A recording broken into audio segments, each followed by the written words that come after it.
Students, today we are studying next unit, that is states of matter. So first is the introduction. As you all know that matters normally exist in one of the three states. Either it is solid, liquid or gas.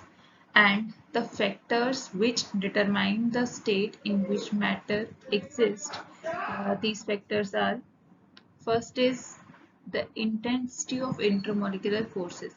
तो जो molecules है उनके बीच में किस type का force है, that decides कि जो मैटर है वो किस फॉर्म में प्रेजेंट है।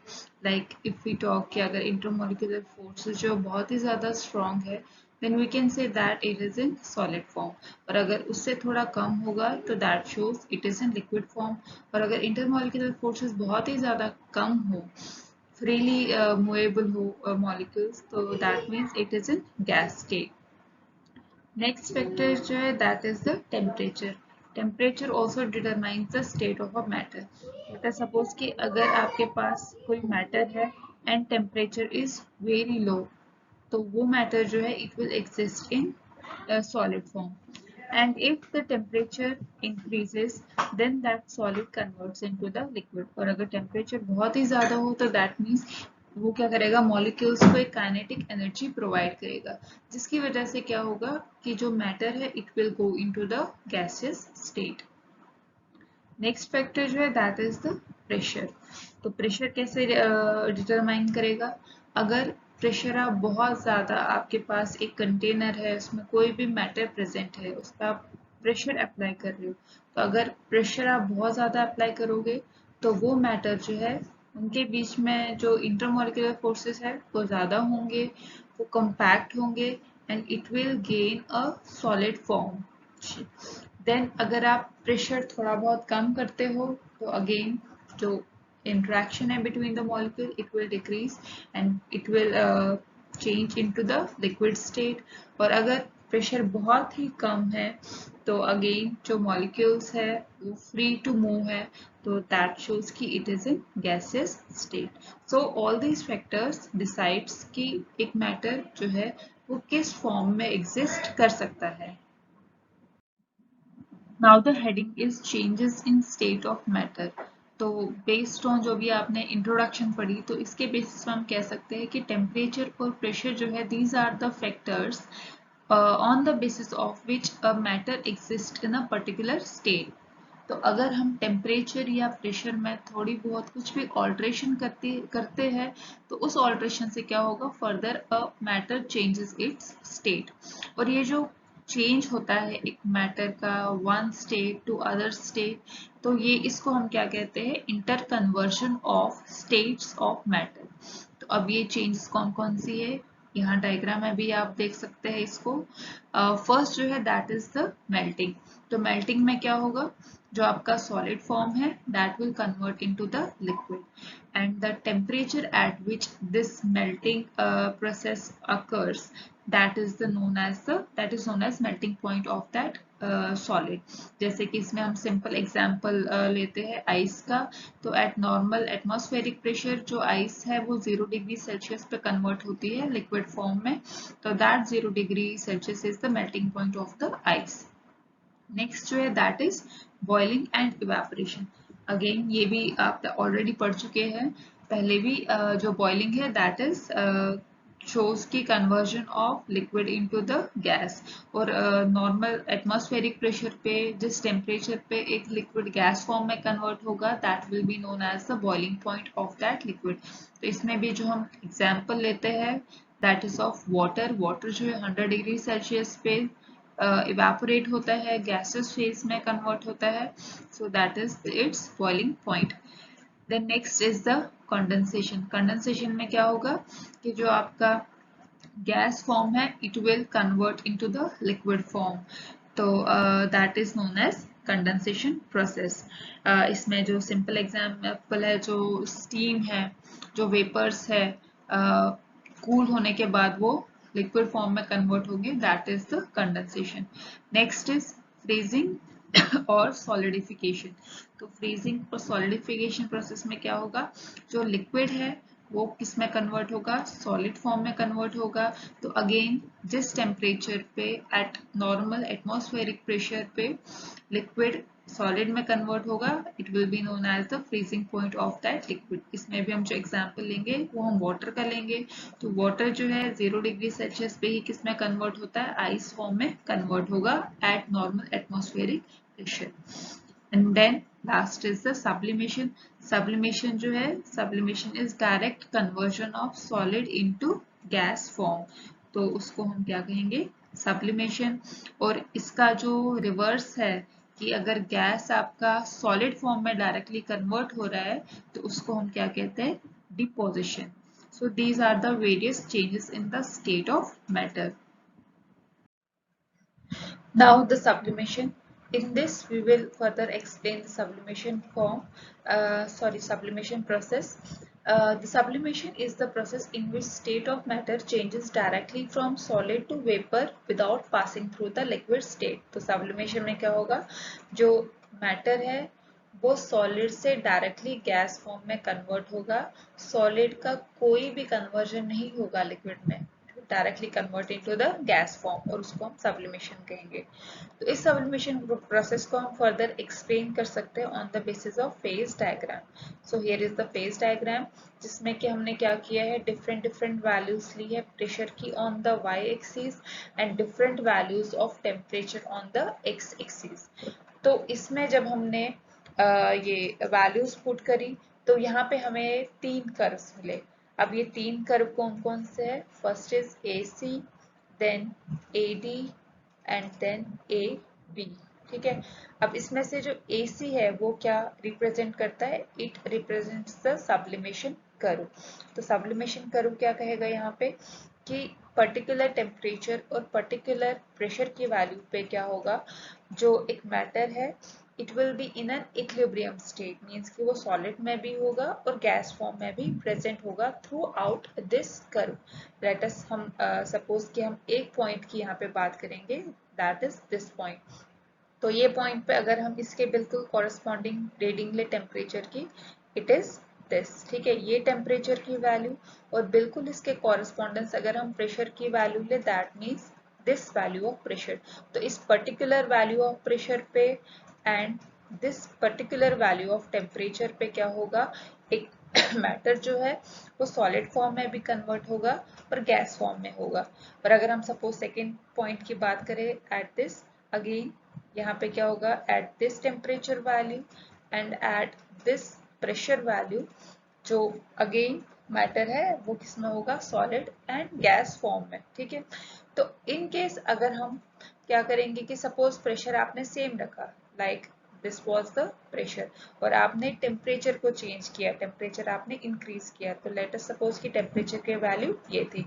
तो जब आप यहाँ पे प्लॉट करोगे इनको वैल्यूज को, तो आपका जो प्रेशर का वैल्यू था वो ये था। ठीक है, तो आप इसको ड्रॉ करोगे जैसे आप ग्राफ पेपर पे भी ड्रॉ करते हो, देन उसको किसके साथ कोइंसाइड करोगे, जो आपकी टेम्परेचर की वैल्यू है।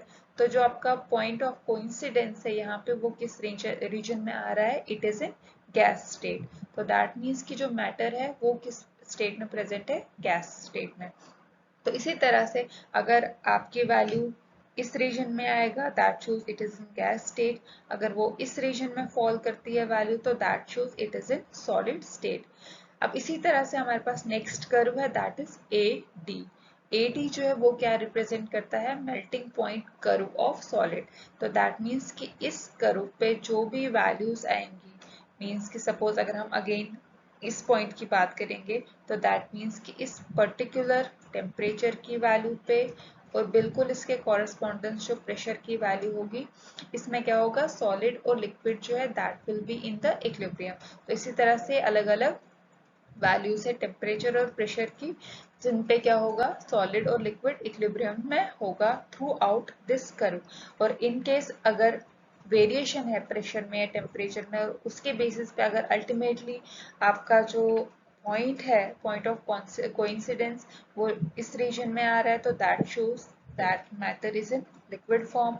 और अगर वैल्यू इस रीजन में फॉल करती है, तो that shows it is in solid form. In then similarly third curve है, that is A B curve. A B curve जो है it represents the vapour pressure curve. तो इट शोज कि throughout this curve a matter is in equilibrium between liquid and gas. तो जो matter है वो liquid state में भी होगा और गैस में भी होगा at particular temperature and pressure value. और अगेन अगर आपकी वैल्यू इस रीजन में आ रही है तो दैट मीन्स कि जो मैटर है that is in gas state, और अगर वैल्यू इस रीजन में आ रही है that shows it is in liquid state. Then there is one more thing, that is the triple point. Triple point क्या show करता है? It shows that a matter exists or it is in equilibrium in between whole three states. Means कि इस point पे क्या होगा? एक matter gases state में भी होगा, सॉलिड स्टेट में भी होगा और लिक्विड स्टेट में भी होगा. मीन्स कि अगर आपका यहाँ पे ट्रिपल पॉइंट आ रहा है तो that is at this temperature and at this pressure value. जो ये स्टेट है वो तीनों ही फॉर्म्स में यहाँ पे एग्जिस्ट कर रहा है and this is known as triple point. तो अब हम जैसे इसमें यहाँ पे सब्लिमेशन की बात कर रहे हैं तो सब्लिमेशन में अब हमने क्या देखा कि it is the direct conversion of solid to liquids, sorry to gases state. और इसी तरह से फार्मेसी में भी हमारे पास कई ऐसे केमिकल्स है जिसमें कि क्या है सब्लिमेशन जो है प्रोसेस होती है. जैसे कि इसका एग्जांपल जो है दैट इज ऑफ आयोडीन. तो आयोडीन भी जो है वो सॉलिड से एकदम से गैसेस स्टेट में कन्वर्ट होगा. या फिर आपने कैम्फर भी देखा होगा. तो कैम्फर भी क्या होता है एट जैसे अगर आप उसको थोड़ा बहुत भी हीट करो तो वो गैसेस स्टेट में कन्वर्ट होगा. तो और भी हमारे पास ऐसे कई सारी एग्जांपल्स है लाइक जैसे नेफ्थलीन हो गया. तो नेफ्थलीन में भी क्या है सब्लिमेशन प्रोसेस देखने को मिलता है. So this is about the sublimation. Next topic is critical point. Critical point is the end point of the pressure temperature curve that designates condition under which a liquid and its vapor can coexist. तो यहाँ पे अगर हम इस phase diagram को देखें, जैसे अभी पीछे मैंने आपको फेज डायग्राम एक्सप्लेन करा, वहां पे मैंने आपको बताया कि आपके पास तीन कर्व्स है. ये कर्व जो है ये रिप्रेजेंट करता है सब्लिमेशन कर्व को, ये कर्व जो है it represents the melting point curve, और ये जो कर्व है it represents the vapour pressure curve. अब इसमें जो ये क्रिटिकल पॉइंट है तो ये क्रिटिकल पॉइंट जो है ये जनरली डिनोट करता है वेपर लिक्विड क्रिटिकल पॉइंट को. ठीक है, मीन्स कि वेपर ये आपका गैसेस स्टेट आ गया एंड लिक्विड. तो यहाँ पे जो ये कर्व है, ये जो टेम्परेचर प्रेशर का फेज डायग्राम है, यहाँ पे ये कर्व जो है वेपर प्रेशर कर्व जहाँ पे ये एंड होगा वहां पे आपका क्रिटिकल पॉइंट अटेन होगा. तो ये क्रिटिकल पॉइंट का मतलब क्या है यहाँ पे कि सपोज आपके पास क्या है एक गैस स्टेट है, आप उस गैस को क्या कर रहे हो एक प्रेशर अप्लाई कर रहे हो. तो जब आप गैसेस पे प्रेशर अप्लाई करोगे तो वो गैसेस क्या होंगे वो लिक्विफाई होंगे और वो लिक्विड में कन्वर्ट होंगे. ठीक है, but now if you are providing a very high temperature, means कि अगर आप टेम्परेचर को बहुत ही ज्यादा एलिवेट कर रहे हो तो एक टेम्परेचर ऐसा होगा कि जहाँ पे जब आप फर्दर प्रेशर अप्लाई करोगे उस गैस को लिक्विफाई करने के लिए तो वो गैस जो है वो लिक्विड स्टेट में कन्वर्ट नहीं हो पाएगा. That pressure is not sufficient to liquefy that gas. तो उस पॉइंट को हम क्या कहेंगे, that is the critical point. तो बेसिकली क्रिटिकल पॉइंट में क्या होता है, क्रिटिकल पॉइंट में जो लिक्विड स्टेट है और जो गैसेस स्टेट है उन दोनों की जो प्रॉपर्टी है वो सेम हो जाती है. मीन्स कि इसमें प्रॉपर्टी देखते हैं डेंसिटी को. तो क्रिटिकल पॉइंट पे क्या होगा, जो वाटर की डेंसिटी है और जो गैसेस की डेंसिटी है वो सिमिलर हो जाती है. तो उस पॉइंट को हम क्या कहेंगे, क्रिटिकल पॉइंट. अब होता कैसे डेंसिटीज में सिमिलर कैसे होगा, अब अगर आपके पास कोई जैसे लाइक गैसेस स्टेट है, आप उसको क्या कर रहे हो प्रेशर प्रोवाइड कर रहे हो. तो जब आप उस पर प्रेशर अप्लाई करोगे तो वो जो गैसेस स्टेट था पहले उसकी डेंसिटी कम थी, बट जब आप उसको कंप्रेस कर रहे हो, जब आप उसको प्रेशर अप्लाई कर रहे हो तो उसकी वजह से क्या हो रहा है उसकी डेंसिटी जो है वो इंक्रीज हो रही है. ठीक है, अब साथ के साथ ही आपके पास क्या है, लिक्विड है। तो लिक्विड को जब आप टेम्परेचर प्रोवाइड कर रहे हो तो लिक्विड की जो है गैसेस की कंपैरेटिवली डेंसिटी ज़्यादा होती है। तो लेकिन जब आप टेम्परेचर प्रोवाइड कर रहे हो तो टेम्परेचर प्रोवाइड करने से क्या होगा, वो लिक्विड जो है वो लाइक इवेपोरेट होता है। तो इवेपोरेट होने से उसकी डेंसिटी जो है वो कम होती जाती है। तो अब जब आपके पास एक सिस्टम है, आपने उसमें क्या किया, टेम्परेचर को बहुत ज़्यादा एलिवेट किया, ठीक है। अब साथ ही आप क्या कर रहे हो, उस पे एक जो गैसेस स्टेट है प्रेजेंट है वहां पे, आप उसमें क्या कर रहे हो, प्रेशर अप्लाई कर रहे हो। तो due to that application of pressure, जो गैसेस है उसकी डेंसिटी जो है वो बढ़ रही है। और जब आप टेम्परेचर प्रोवाइड कर रहे हो तो लिक्विड जो प्रेजेंट है उसकी डेंसिटी जो है वो कम की तरफ जा रही है। तो अल्टीमेटली आपके पास एक ऐसा पॉइंट आएगा जहाँ पे जो गैसियस स्टेट है और जो लिक्विड स्टेट है उनकी डेंसिटी जो है वो सिमिलर हो जाएगी। और उस पॉइंट पे you can't distinguish between gaseous state and liquid state. तो उस पॉइंट पे क्या होगा, इन दोनों की प्रॉपर्टी जो है वो सेम होगी। तो उसको हम क्या कहेंगे, क्रिटिकल पॉइंट कहेंगे। और जिस टेम्परेचर पे ये क्रिटिकल पॉइंट अटेन होगा that will be known as the critical temperature. और उसके कॉरस्पॉन्डिंग जो प्रेशर की वैल्यू होगी उसको आप क्या कहोगे, critical pressure. Next thing is कि जब ये क्रिटिकल पॉइंट आता है तो इन स्ट्रेस्ड कंडीशन पे जो आपके पास एक फ्लूइड ऑब्टेन होगा, जो आपके को एक फ्लूइड मिलेगा, उस फ्लूइड को हम क्या कहेंगे, सुपर क्रिटिकल फ्लूइड। तो जैसे इसमें वाटर का अगर हम एग्जांपल ले तो वाटर के केस में जो क्रिटिकल पॉइंट है दैट इज, या क्रिटिकल टेम्परेचर है दैट इज 374 डिग्री सेल्सियस। तो अबाउट दिस टेम्परेचर जो वाटर है वो किस फॉर्म में कन्वर्ट होता है, क्रिटिकल सुपर क्रिटिकल फ्लूइड की फॉर्म में। मींस कि क्रिटिकल पॉइंट पे क्या होगा कि वहां पे कोई भी स्टेट में किसी भी टाइप का चेंज नहीं होगा। मींस कि एक स्टेट दूसरे स्टेट से कन्वर्ट नहीं होगा। और उसमें क्या होगा, लिक्विड और जो गैसेस फॉर्म है वो इंडिस्टिंग्विशेबल होंगे, उनकी प्रॉपर्टी जो है वो सिमिलर होंगे। तो that is the critical point. Next is latent heat, the amount of energy a chemical substance releases or absorbs during a change of state occurring without changing its temperature is called latent heat, which is derived from Latin word that is latere, which means to lie hidden. तो that means latent heat क्या है कि वो amount of energy जो कि एक substance absorb करता है या रिलीज करता है during the change of a state, जब वो एक स्टेट से दूसरे स्टेट में कन्वर्ट हो रहा है उस टाइम जो वो एनर्जी एब्सॉर्ब या रिलीज कर रहा है उसको हम क्या कहेंगे, लेटेंट हीट। तो अब ये जो लेटेंट हीट है that is of two types, that is latent heat of fusion and second is latent heat of vaporisation. तो फर्स्ट इसमें क्या है, लेटेंट हीट ऑफ फ्यूजन। तो लेटेंट हीट ऑफ फ्यूजन क्या है, और इसको हम कहते हैं लेटेंट हीट ऑफ मेल्टिंग भी कह सकते हैं। तो what is this latent heat of melting?